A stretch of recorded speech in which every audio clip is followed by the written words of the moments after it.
14 gli amministratori locali indagati nell'inchiesta riaperta dal GIP Mariella Fino sulla questione dello sforamento delle polveri sottili e la tutela ambientale. Ce ne parla nel servizio Romina Disconzi.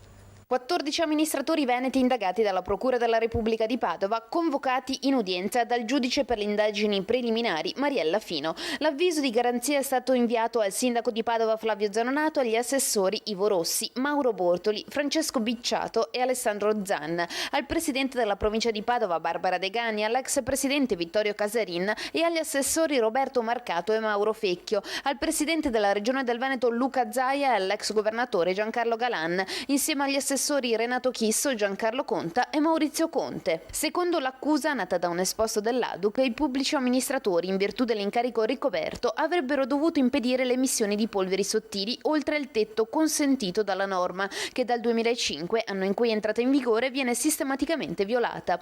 A Padova si sono verificati importanti episodi di inquinamento acuto, casi di allarme sanitario in cui l'amministrazione avrebbe dovuto adottare le misure previste dalla legge, come durante i 15 giorni consecutivi a novembre 2009.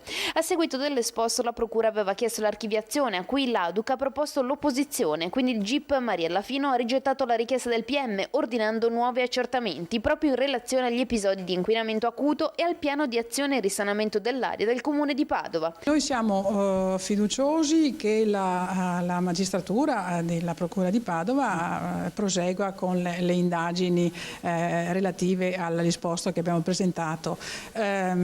Qui si tratta di difendere la salute dei cittadini. L'Associazione Consumatori questo si prefigge, la salute che viene prima di tutto dalle fasce sensibili, dai bambini agli anziani.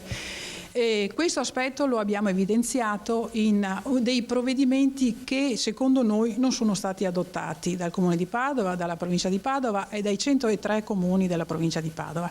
Sono osservazioni che abbiamo posto all'organo garante dei cittadini, che è la magistratura, quella che ci tutela e che applica, che ci tutela nel rispetto delle norme, della legge. Gli abbiamo detto, secondo noi c'è questa, andate a vedere che ci sono delle inosservanze di legge, delle non applicazioni, delle omissioni di legge.